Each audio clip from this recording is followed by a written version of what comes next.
Alec, welcome to the podcast, man. Thanks for having me on the show.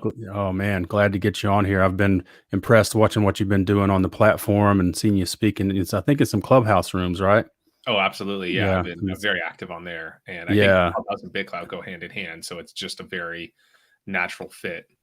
yeah. Everybody says that, and it seems to really be a big part of the community side of this platform that people are so thrilled about. Yeah, for sure. I think it's really cool. We're really carving out a culture on the platform on BitClout, and it really has this really like positive ethos about it, where it's really community centric, very artist driven, and very much about like what can you do for the community, what can you do to give back, what can you do to help and contribute, and like because it's so new and people that are early adopters that have now we've been on the platform. I wasn't the first adopter, but I was there before it was live. So Really? in beta, yeah, I was in beta when we had to copy and paste a post 5 or 6 times into a Word document and repaste it because the platform didn't load. Now people take it for granted that you can post something on the first try. For like a good solid period of time, that was not possible.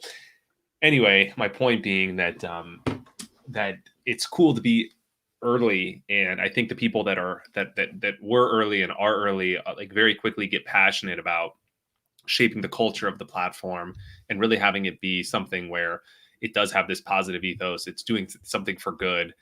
People are very like giving oriented and a great spirit. There's very few trolls. That's like a definitely something that's not accepted on the platform. And I think it's really creating this really exciting, cool culture.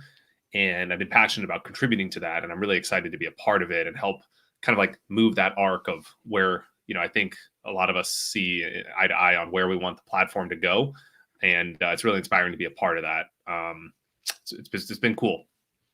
Yeah, I think in general people are prone to want it to be a good thing, and then eventually this cancer creeps in, and like Twitter, for instance, like in the early days of Twitter, Yeah. seemed like it had so much possibility as a social experiment, but now it's a cesspool. And what about the sort of game theory slash technology of this, in your mind, could sort of help moderate that eventuality? Well, there's skin in the game in this platform in a way that there's not in another platform. And so you're really like it's really important that on this platform a few things win out. One is that people who play the long game, and another is transparency. It's like those are two fundamental principles of how to operate in this platform. And there's a lot of examples of people playing the short game. So they pump up their coin price and they rug pull, which is another term for selling all of the coins that they own to be the first to cash out to make a profit, and then they close their account. And so these people make a profit, right? But these are short-term actors that it's actually sad to see, but frankly, they would benefit more from playing the long game of trying to build value and their community over time, and create a culture and a network, and build their coin value even higher than they were when they rug pulled. And it's not to say that selling is not okay, but certainly selling all of your coins like and closing your account is not within like the culture, Right. the ethos of the platform. And then I think transparency is a huge win on here as well, because everything you're doing is public. People you're investing in are public, or people who you're supporting through the buying of their coins. And I think when you tie the economic incentive to it, it changes the game. And I've noticed from my days playing poker that game theory is a big part of it. And it's really interesting to see how people are starting to behave when you're putting head to head people's economic incentive and then people's long-term reputation. And I think the people that choose long-term reputation are going to win out over the people that choose short-term economic incentive. And you're always faced with this conundrum. Like on a daily basis, you can take quick angles and quick moves to get ahead and make a dollar or make a buck, or profit off of some trade or opportunity. And it's not to say that free market, it is a free market. You can buy and sell creator coins and profit off them. That's fine. But there's like we're adopting a culture of how to do it and what's like considered fair game. And I think the people that choose the long-term time horizon, that have a low time preference, as Safety likes to say in the BitClout standard, but basically just people that choose the long-term approach are going to win out on this platform. So, how does that apply to poker? When you talk about the long game in poker. Well, I think poker's unique because it's a game where your immediate feedback is not always based on the truth. So, for example, you can play a great game, a great session, a great period of time, and you can lose money because there's luck. So you can make all the right plays, you can play all the correct decisions, you can make all the best moves, and you can still lose. You can still get unlucky. Or maybe you're playing bad, you're making mistakes in the short term. But really, the people that the professional is taught to think that what matters in poker is not your short term results, but your long term results. So you're really, you're really focusing on ignoring the noise, the variance, the luck, whatever's happening in the short term, and really focus all your effort on making the best decision possible, and then only, not even worrying about the results, just trusting that they'll fall where they may. And I think this macro framework really applies to the BitClout in a couple ways. Number one is the long-term time horizon. The long-term focus is a really important part of the platform. And like I said, the people that are going to win are going to take that long-term approach towards building their reputation, building their brand, and acting in a way that's beneficial to the community. And the second thing is to focus on the process of making decisions and forget about the outcome. And I think a lot of people are very fixated and focused on their coin price and their follower count. And that's kind of like tantamount in poker to being focused on winning. You can't really always control winning. You can't really control your coin price, right? It is, I mean, you can control it, but it's not the metric that you focus on. And just like in poker, the focus should be on making the best decision possible. On BitClout, and I've been very, evangelical about this, the process should be focused on providing the most value and being the best person to follow in your niche, whatever that niche is. And so I think that's the process that people need to focus on, and then trust that just like in poker, when you make great decisions, you will come out ahead. Trust that when you're providing the most value on the platform in your niche, your coin price will appreciate. So it's by optimizing for the correct metric that you ironically get the result that you want, but it's focusing on the process and forgetting about the outcome. Yeah, for sure. Now, how have you been able to impart that to people you've been dealing with on Clubhouse? I've been trying to share this framework, and I built a big personal brand in poker. So I play poker. I learned a lot about decision making and game theory and math, and psychology and that sort of thing. And then I got into building a brand around poker in 2015. I started creating content on YouTube, and I started sharing my journey, documenting my journey, sharing things I learned in poker. And very quickly, I learned about. I have a marketing company that I have that I've ran for 10 years together with my wife. And so I applied a lot of the concepts I learned in that and doing lead generation to personal branding and building my own personal brand. So I kind of combine these two things of knowing and studying and learning a lot about marketing and my poker knowledge. I was able to build a large personal brand in poker. And so I've tried to share a lot of those principles that I've learned that really help build a following and build an audience, because it's really the same process that's rinsed and repeated on BitClout. So like in my personal brand, what really helped me was just providing the most amount of value to my audience and really trying to focus on how can I make this about them, because people are in it for themselves. They're not in it for you. They're not like, if you use BitClout or Twitter as a microphone to just talk, I mean, it's serving yourself, but it's not, you have to think about how the content you're putting out is serving your audience. So who are you trying to attract? Who is your ideal, we call it your ideal, customer avatar? Who is your ideal target audience, and what do you know about that person? And the more things that you can know about who you're targeting, the better, right? So if you can paint a profile of who that person is, like how old are they, where do they live, do they have kids, what is their education level, what is their background, what are their pain points, what are they struggling with in their life, and how can you as a creator solve that problem, and what knowledge or skills or expertise do you have to fix the pain points that they have, the problems that they have in their life. And so when you start to focus all of your content on that singular metric, it starts to become very clear about what you should be creating content about, what you should be posting about, what you should be talking about. And so this is largely what I've been communicating to people who are, BitClout's very interesting because it brings together people who are very new to marketing. They don't know anything about social media, and they're very new to crypto.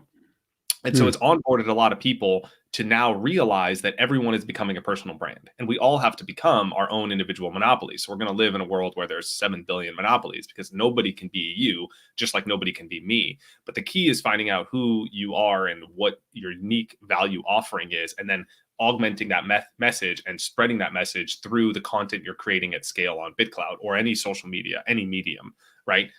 Every medium has its own unique characteristics and skill set that you need to win on the platform. Obviously Twitter is more about, your thoughts. Instagram's more about your art. A Mm. podcast is a different medium. So if you know the rules of the game, you know how to win on the medium. You just kind of take your core message and you adapt it to those unique platforms. And so I've been really working with a lot of people, onboarding artists and onboarding people to the platform, and then helping them better understand how to navigate the platform, how to think about personal branding, how to build a brand, and then how to tailor their strategy specifically to the culture and the unwritten rules of BitClout. Are you doing that onboarding just as a labor of love at this point, or are you doing it as a consulting business? How do you approach that?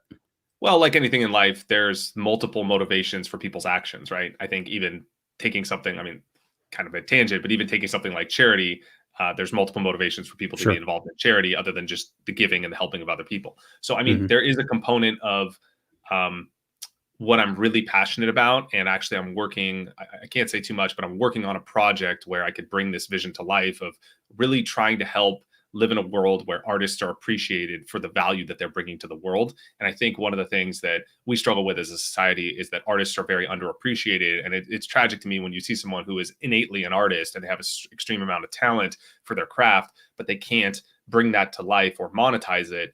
And so they end up getting, a job that they don't like, or that they're not Mhm. they're not necessarily qualified for, because they have to be practical, they have to live, and then they do their art on the side, and they perhaps don't have the networking or the the personality or the marketing ability to make their art be public, which is a large part of what this process is.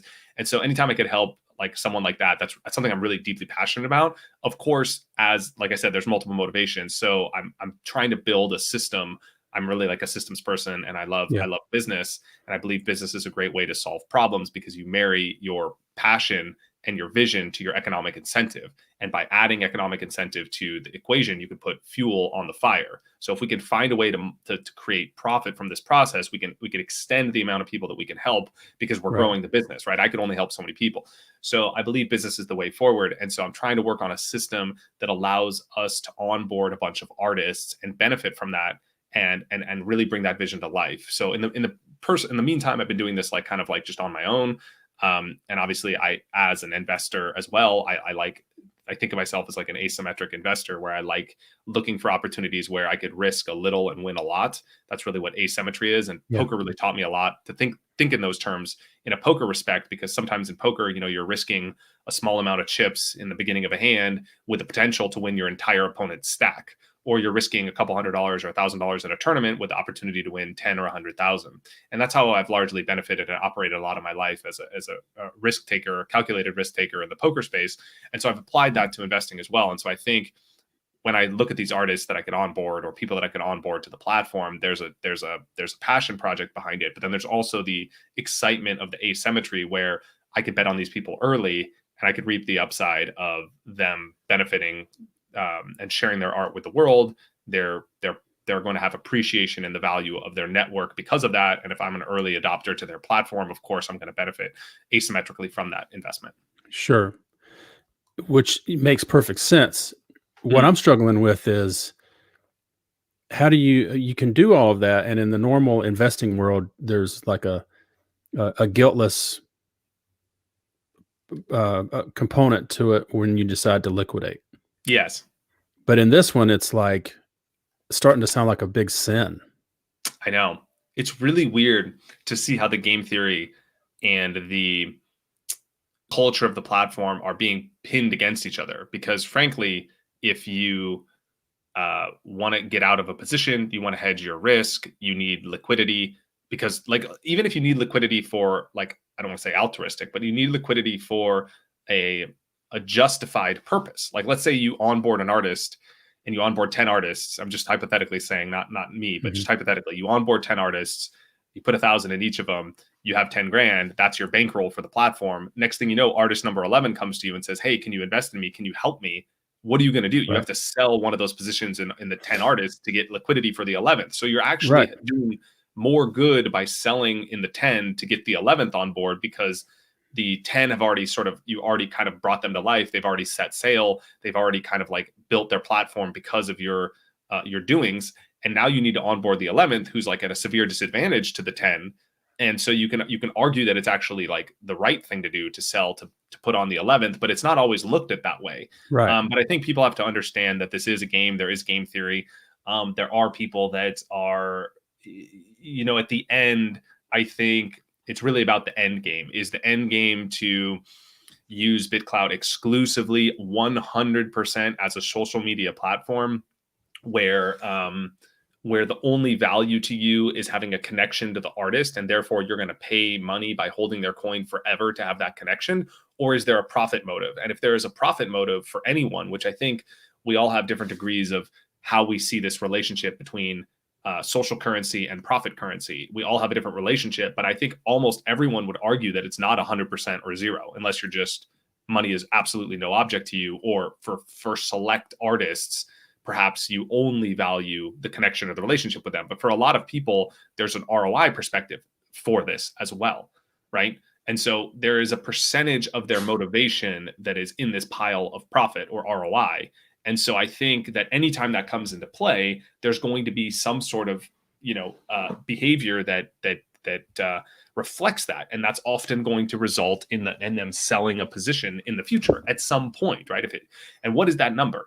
Right? If it 5x's, if it 10x's, if they need liquidity for another position, if they just realize, hey, look, I've put in 10K to BitClout, it went to 100K, it's a responsible thing to do to cash out my 10.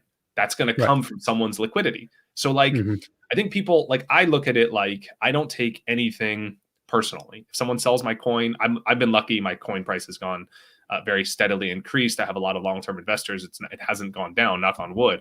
But if I wake up tomorrow and my second biggest investor sells all of his position, I'm not going to DM him and be upset. I'm going to either think it's not about me. And a great book is Don Miguel Ruiz, The Four Agreements. Don't take anything personally is one of the agreements. So I'm going to think either this is not about me because this is about him, because of all the things we just discussed, he might be in one of these positions. Right. Number two is that if it is something that I did wrong, I'm going to look internally and not blame the investor for selling or the speculator for selling. I'm going to say, what could I have done differently to keep his attention on me instead of put it somewhere else where he felt like there was more asymmetric upside? Right. I'm going to look internally and say, what could I be doing differently as a creator to incentivize my top holders or whoever to keep their investment in me? And so I think poker has really helped me with this, because it really teaches you not to focus on the outcome, but to focus on the process of making decisions. So if a bad card comes and I get unlucky and I can't control that card, I don't really care. I can't control the cards that are dealt. I can only control how I play the hand. So I'm really focused on me as a creator to just focus on playing the hand the best way possible and not take anything personally. And I think I've been communicating this message too, that it's not really about you. It's just about, this is the game that we're playing, and these are the rules of the game. And I think people have to understand and accept that this is just part of it. And I think overstressing the culture of buy and hold at all costs and it's wrong to ever sell is just missing the way that the game was built. Right. And so it's missing a part of the game that people are playing. And to deny that, or to pretend that that's you should never do that, is kind of tantamount to being business is evil because it makes money, right? It's kind of like that. If you're, it's not like you're evil because you profited 10x on someone's coin and you took your profit off the table. It makes you a balanced risk taker. It doesn't make you an evil person. That's my take. I know it's a hot topic, but that's how I see it. Well, there's not what's the word I'm looking for? A market taker on the other side. If you sell your stock on an exchange or your crypto, you're going to get kind of market value or something close to it, because there's a taker on the other side of that. In this case, that's not the case. It's just sort of burned.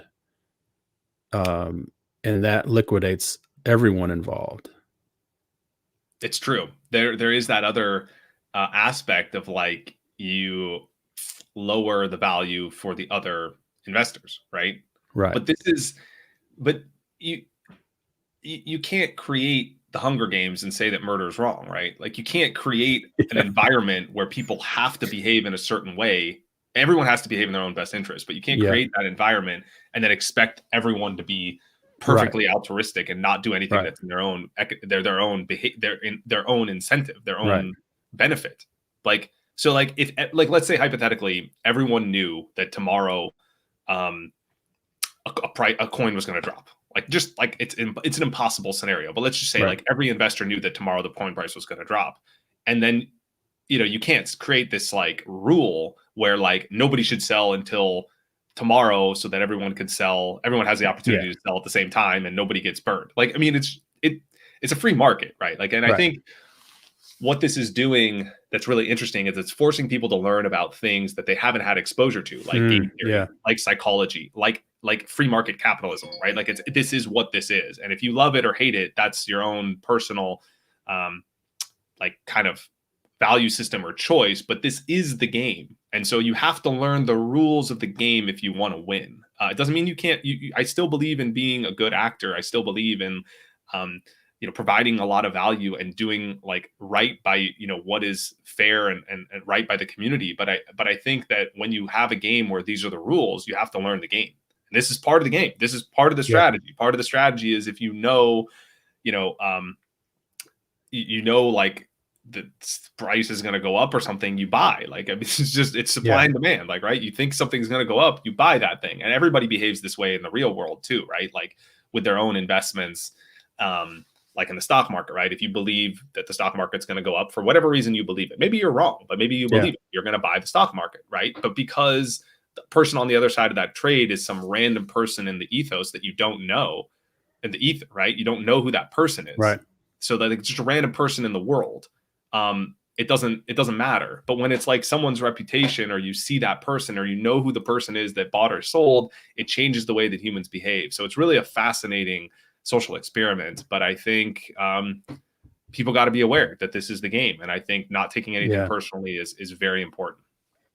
Yeah, there's a lot of love on Clubhouse right now, but I'm wondering when that's going to go away. Like if you're going to see people attacking each other, it's like you rug pulled on me and all this sort of stuff. I mean, I'm not hoping to see that, but you're going to see a lot of human nature bubble I think up. people take things personal, and I think it's like always that way. Like people blame, like, I see it at the poker table, right? Like people lose a hand of poker and they blame the dealer, or they blame the other player that they Right. made a bad play, right? They don't blame themselves. So I think this is just like a fundamental way of that humans operate. And I Mhm. think the people that are looking at what they could have done differently, they're bringing the attention back on themselves and saying, it's kind of like cheap logic, I think, in poker, to be like, okay, I lost the hand, but I got unlucky and he played it bad. So therefore, I'm absolved of any responsibility of what I could have done differently. That's like a Yeah. cheap logic, and it's a cheap cop out. And frankly,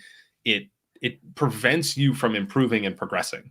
But the best players, the professionals, are always saying, even if they got unlucky, even if the other player played the hand poorly, even if the dealer dealt a bad card, they're still saying, I don't care about any of those things. I only care about what I can control, and I forget about the rest. So they're focused on what could I have done differently to play this hand better, to not be in that situation, or to lose less money, or to avoid this risk. And if there was nothing they could have done and they played the hand perfectly, okay, play the hand perfectly, I move on to the next hand and I play the next Yeah. one perfect. And if I keep doing that over and over and over again, I will win. If you keep being the best option on the platform, you're going to win. And if you take Yeah. anything personally and you're blaming other people for things, you're just putting yourself in this losing negative mindset. And it's just not serving you. Like, it's not helping you to benefit at all. So like, Right. don't take things personal and focus on what you can control. Forget about the rest. And if you really are providing value and doing great things, you will benefit.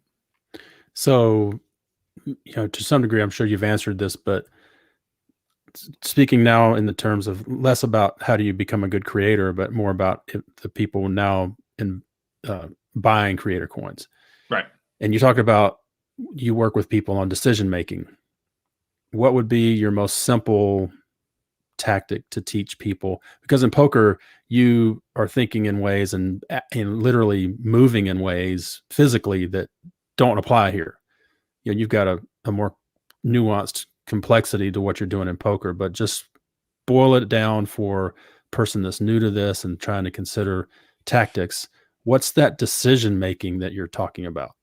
So a couple first thing is nothing I say is intended to be or financial advice. Everything Absolutely. is just what I personally do and what works for me, and for information purposes. So obviously, if you do make any bets on the platform, do so at your own risk and do your own research.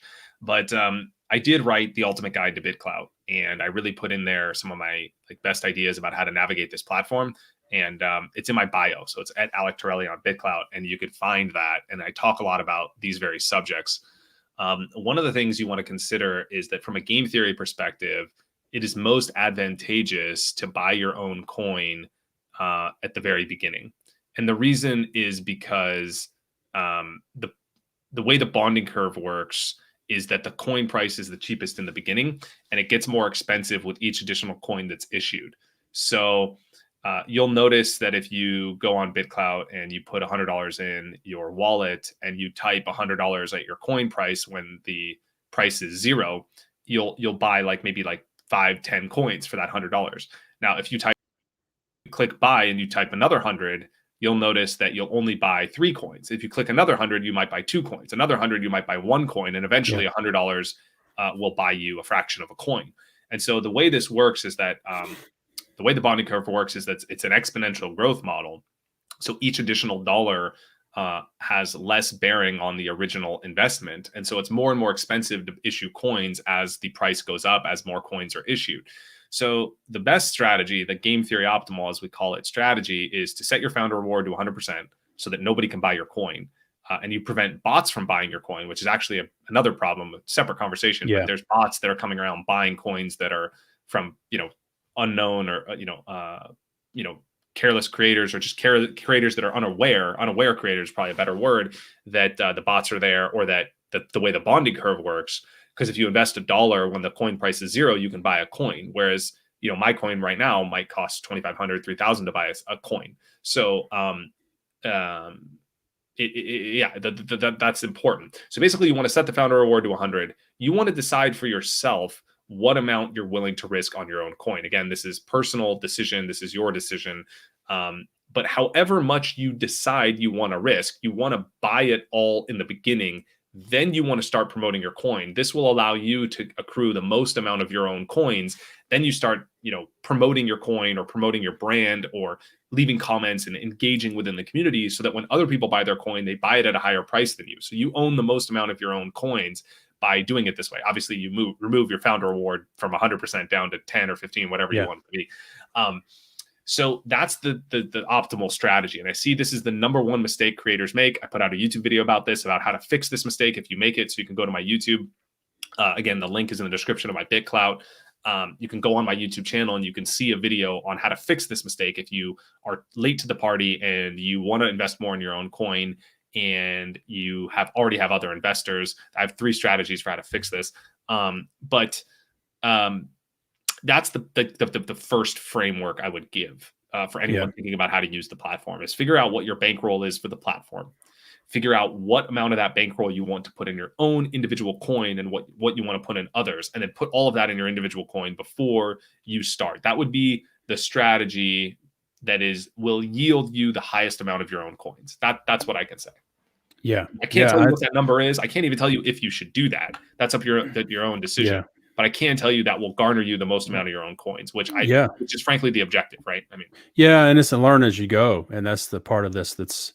I went through this. I think my initial account, which is more of the personal one, I didn't buy as much, and then but it gave me a chance to watch that bonding curve in action. Because then I made a second buy. I was the only one buying, but I made a second buy. I was like, well, I'm not getting as much as I did on the last buy. I did too. I put in I think I put in like 10 grand at the beginning, and then I realized that like I just got more confident about the platform. I put in a lot more, but I put in more that into my own coin, and then I realized I got more confident about the platform.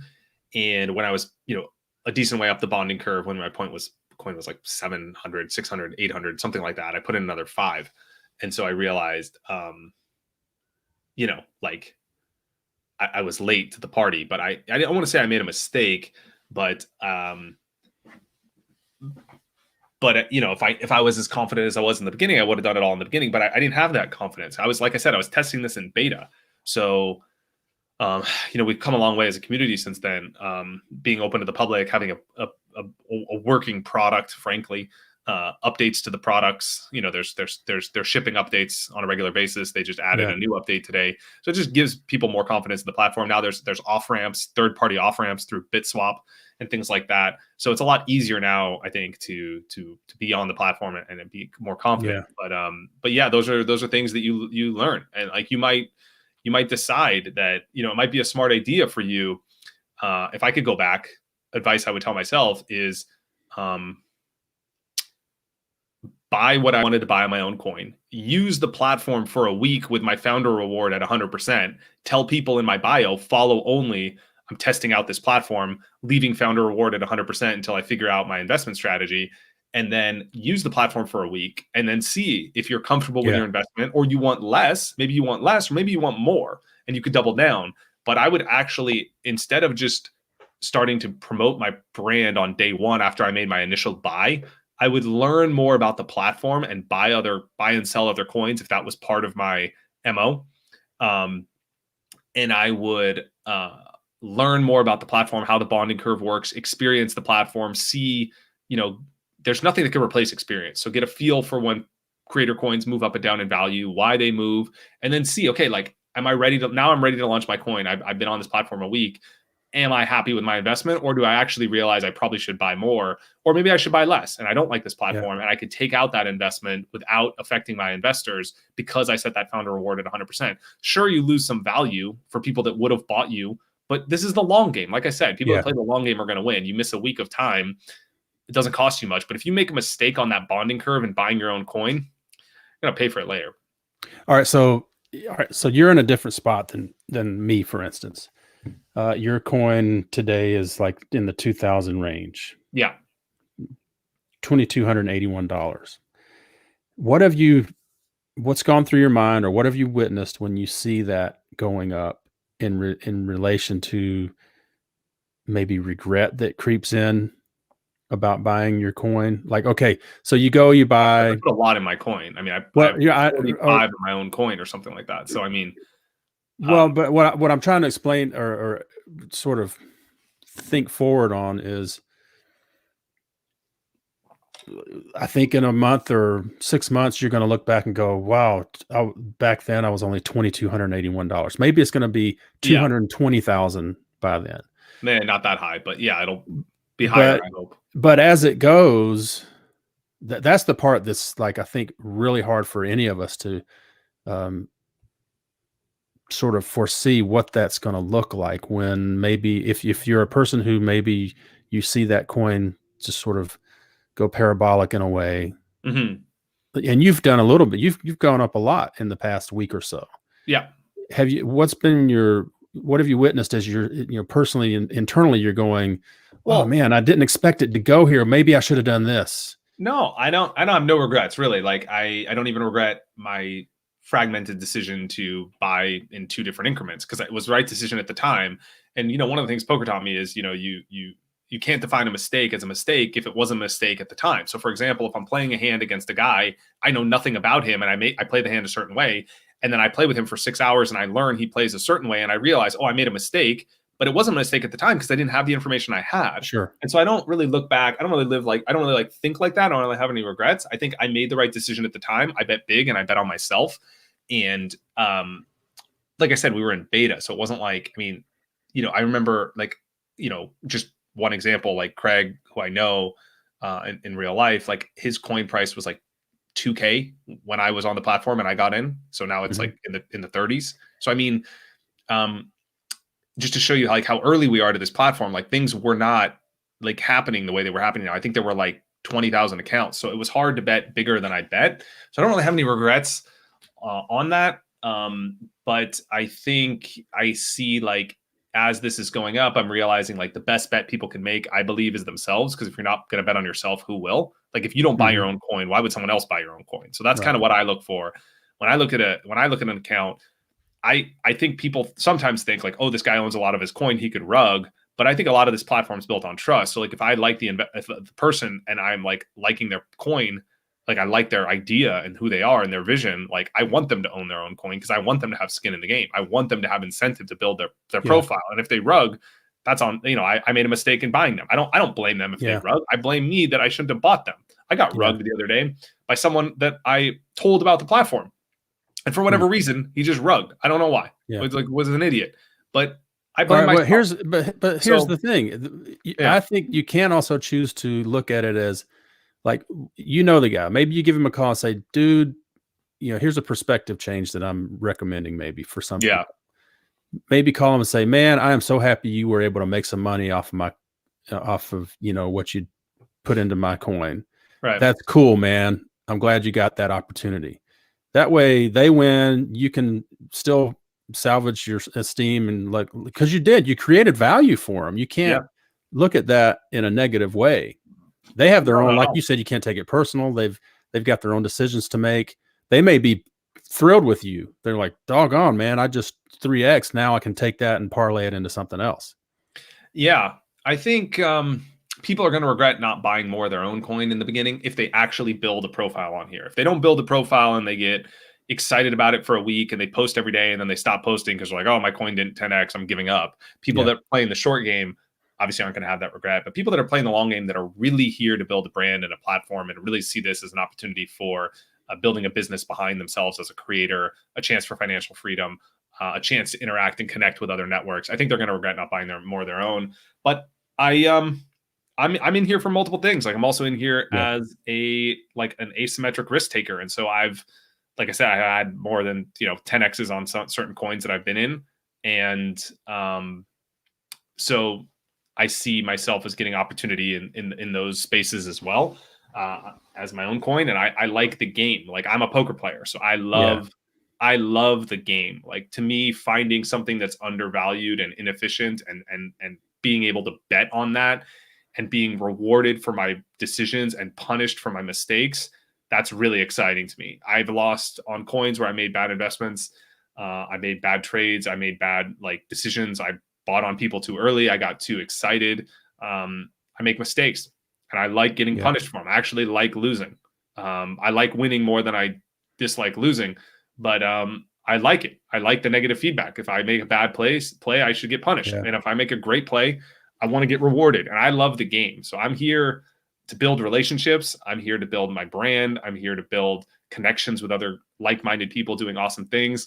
I'm here to help underappreciated artists get the respect and the appreciation they deserve and be able to achieve financial freedom through that. I'm here for the game. I just like the game. Like I'm a poker player. So to me, I'm getting my fix playing poker on this platform because I can utilize a lot of the skills I learned in poker and personal branding together and game theory and psychology. And I can make bets on that. And for me, it's just like, I'm like a little kid. I just have so much fun on this thing. Right. I think anybody in this at this stage is probably a crypto type, high risk tolerance person. A lot of people made so much. I mean, some people this platform is onboarding people to crypto that have never had exposure. Yeah. But a lot of us have been in crypto a long time. And so a lot of people have outsized gains from that. And they're willing to speculate on this because they're like, whatever, I'm playing with house money. Yeah. That's kind of what's driven NFTs, I think, to a degree. NFTs are crazy, but I'm going to take you in a just slightly different direction because I have a suspicion that you know who Russell Brunson is. Yes. Yeah. With what you do. I mean, you're a guru. He's a guru, funnel makers, all that good stuff. So I saw he joined and claimed, posted about it. And I was like, well, I'm going to buy into that because he strikes me as somebody who's going to milk this. He's going to be a creator. He hadn't done anything last time I bought his coin on day one too.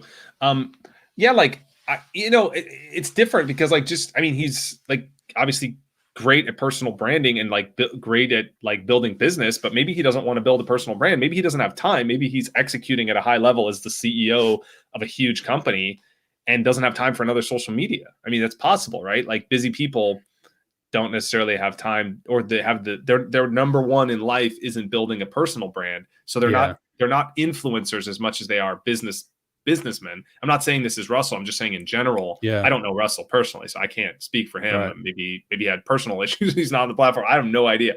But so Yeah, you want to bet. I think my strategy, let me go back to that because, I can't give investment advice, but my strategy is to bet on people who are first and foremost influencers, because their like stake is to build their own brand, because those are the Yeah. people that you want to bet on, at least in my opinion. I want to bet on Mhm. people who are like care about building a brand, because that is the framework that someone needs to win on this platform. You need someone who's an influencer first and foremost, because if they're a businessman first and foremost and they're a big personality, they might not grow a network or a community on this platform. And they might be a big influencer because they're, an A-list celebrity. Fine, that's a separate conversation. But I'm saying a normal person that comes on the platform, like the thing I'm looking for is how much and how well are they going to use this platform? Not like how successful are they in the real world. It's like Right. how much are they going to be a BitClout influencer? And that's what I'm trying to bet on. And I'm trying to find people who are creating content at scale that are doing amazing things on the platform, because those people are going to win. And we're already seeing that happen. When I first got on, the kind of like the strategy was to buy these blue chip celebrity stocks, not stocks, these blue chip celebrity coins. And you'd see these coin prices going up day after day as more people would get on the platform. The collective psychology was buy, the Elon Musk coin, or buy all these Yeah. like mainstream coins that are just famous people that are going to go up, going to go up, going to go up. They're going to pump for no reason, just because there's more capital and more people.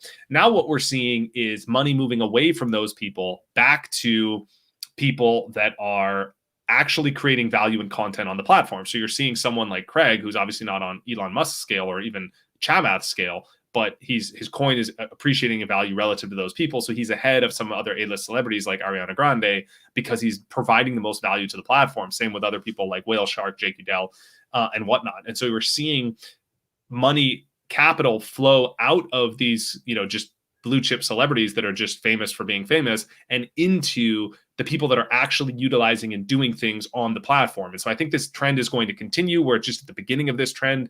It's probably started about a week ago. This is Yeah. going to be a major part of how people operate in the future on the platform. And this is going to continue to be a mistake that I think people make early, is just buying, a coin because it's a coin. And I think they're really going to win by betting on underappreciated influencers who are, destined to do great things, but they just haven't been discovered yet. And that's what I look for. That's what I frankly look Right. for from day one. I've never owned anyone's coin in the top 10. It's not an interest of mine. Not to say I won't, but like I always looked like I got most excited about buying people's coin that were like $30 that posted 7 good clouds, because I was like, there's asymmetry here. I'm an asymmetric Yeah. investor. So I look for people low on the bonding curve, undiscovered, about to do great things. And I bake bets on them. And then I have no like apologies for it. Like if they don't deliver, like I go through my coins and I put $100 in someone or $200 in someone, and I bought 4 of their coins because they were low on the bonding curve. If they didn't do shit for 5 days, I'm selling that 100. Like I don't care. Like I'm, Mhm. I'm, like it's not charity. I mean, I want them to win. I want them to do great things, but if they're not doing great things, I'm gone. Right. Like I have, Right. everyone has liquidity issues. I'm moving capital to other places. So Wow. I have different bet sizes based on where they are on the bonding curve, and how, because the bonding curve dictates the right bet size, because you can get more coins at a lower price when they're lower on the bonding curve, when their coin price is lower. So sometimes I bet as little as 100 or 200, sometimes it's thousands, just depends on where they're at. But I'm filtering through those investments as often as I can, given the time that I have. And I'm like really looking for reasons to either continue holding or to get out and put that capital to use somewhere else. Yeah. Well, you mentioned bonding curve, and you get it, I get it. But how do you help a person who's listening who has never heard that visualize what the bonding curve is like in dollar terms? Well, you have to be a user of the platform, right? So like I got it in the beginning because I get game theory and math, like it just that's my language. And I looked at the white paper, and I frankly downloaded the spreadsheet on page 5 of the white paper. I copied the spreadsheet and I started implementing numbers and playing around with the coin prices and how they move relative to how much capital moves into a coin. So I actually got really fluent with like, okay, if more capital moves into this coin, it's going to move the price this much. Whereas, as each additional coin is issued, as the coin price increases, it takes more and more capital to move the coin price. So I've moved my coin has moved from 2,000 to 2,200, which is a huge move. It doesn't seem like a big move, but it's a bigger move than like 1,500 to 2,000 Right. because it takes so much more capital to move your price when your price is higher. So Hmm. I understood that this was part of the game theory and this was part of the math. And I started buying coin prices that are lower. Not to say I don't buy coin prices that are higher. If I believe in them and their coin price is high, I'll buy it if I think it's undervalued. I don't care what the price is. But there's more asymmetry and more opportunity when the coin price is lower. But I think you really need to, go to page 5 of the white paper, copy the spreadsheet and learn it, play around with it. If you can't, go on Upwork or Fiverr and pay someone $20 to walk you through it and explain it to you that understands math, or pay them $50 or whatever it is. Like, you need to understand this bonding curve, because the investments you make are going to be predicated on it, and you're either going to make big mistakes or really good bets depending on this. So you really need to find someone that understands it that you can talk to. I produce content and videos about this, again, in my ultimate guide. I think I help people understand that. But really what you're going to have to do is you're going to have to be a user of the platform. You're going to have to make mistakes on the bonding curve, and you're going to have to understand how to cater your bet sizes relative to where people are at on that bonding curve, and understand like what's the optimal amount for you personally with your personal risk tolerance and your bankroll, and where they're at on that bonding curve to invest, so that you're getting the most amount of coins for the best price. And there's a point in which additional capital doesn't gain you that many coins, so you kind of have less incentive to keep investing in that person. And every single bet is every single economic decision is a different strategy. And that's why I like this game so much, because it's kind of like poker. No two hands are the same, right? There's always different circumstances and different situations that make every single hand of poker unique. And the same is true on BitClout. Like, it depends on the influencer. Are they famous? Are they already well known? Are they undiscovered? Are they verified? Where are they at on the bonding curve? How much capital is going to get you how many coins? How much capital is going to get you how many coins, and like how confident I am in that bet, and what is my liquidity. And then I put all that together in this sort of like intuitive way of me making decisions that I've, garnered the process and harnessed the power of through my years playing poker. And then I fire. So like I fire different amounts, like wildly different amounts on every influencer. And I make these decisions pretty quick, because I think I have quite a bit of experience in it. But that's the game. This is the game. So you have to get really good at the game. And if you want to get good at the game, it takes work. Just like poker, to be the best in the world takes a lot of work. And to really win on this platform, if you want to be making bets on other people, it's going to take a lot of work.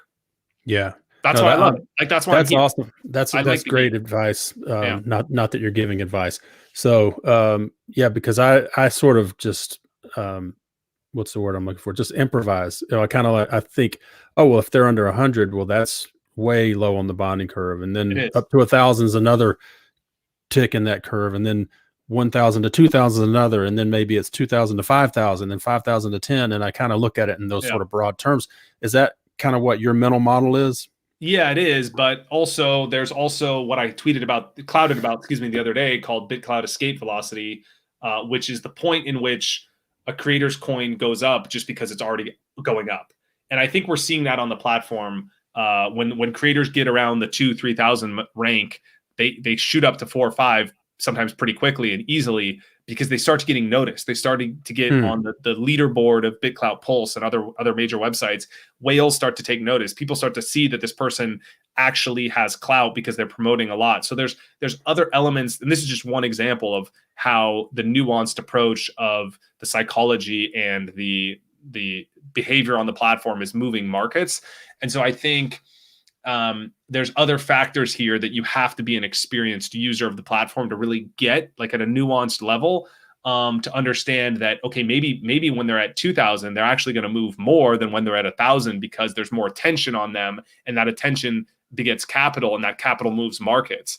And then there's the FOMO fear, where they're discovered when they're at 2,000, whereas when they're at 800, it's easier to move the bonding curve, but nobody's paying attention. So there's all of these other elements that play into the game. Again, this is why I love the game. I love the psychology. I love the game theory. I love the math. I like making bets. Like, so to me, there's a lot here. And, but yes, that's the general mental model I use from a bonding curve perspective of, like, okay, it takes a lot to move these markets at this point, but I really just trust my instincts, which I've always done in poker, and they've served me well. And I really just think about, like, is this a person who I want to have? I mean, we talked a lot about the strategy and the game theory, but there's the whole personal element of this. Do I want to be a part of this person's network? Do I believe in this person? Are they someone that's providing value to the community? Are they someone who I want to interact with? And that's largely, like I said before, we talked a lot about the math, and because that's, I'm a strategist in this way. I'm like, call myself like half jokingly like a BitClout pro, because I kind of just get it. But there's the whole social currency element of this that it goes back to the psychology side of things, which in poker, there's these two forces, right? There's the math and then there's the psychology. And it's the same on BitClout. It's like there's the math, which we talked about, but then there's the psychology, which is like, do I want to be a part of this person's network? Are they a good actor? Are they providing value to the community? Do I want to hold their coin for a long period of time? Because I'm kind of think things long term. I don't really buy coins to sell them as much. I'm trying to buy and hold long term. Maybe I'll sell, like if it 10x's, I'll sell a little bit of my profit because I need liquidity for something else. Yeah. But I'm really like trying to be a part of this person's network. I'm trying to be a part of their inner circle. I'm trying to be a part of who they are and what they're building and support that person. So there's that whole element of it too that I'm trying to quantify and then put these two things together and then make a decision. So for me, it's really about a lot of different things. But again, for people watching, you really got to start to use this platform to understand all these elements and be able to make decisions in this way, because it really does take experience. Yeah. So number one thing, use the platform. Best way to learn. Yeah. Like anything, right? You can read about how to play a guitar, but if you pick it up and start playing, you're going to learn a lot. Mm-hmm. Definitely. Alec, man. All right, man. This has been awesome. Thank you enough, man. Yeah. We got to do this again. Awesome. Let's reconvene in 6 months and see what, what you've learned. I would love to. Let's do that. That'd be awesome. All right, man. Thank you. Thanks for your time. You guys are awesome.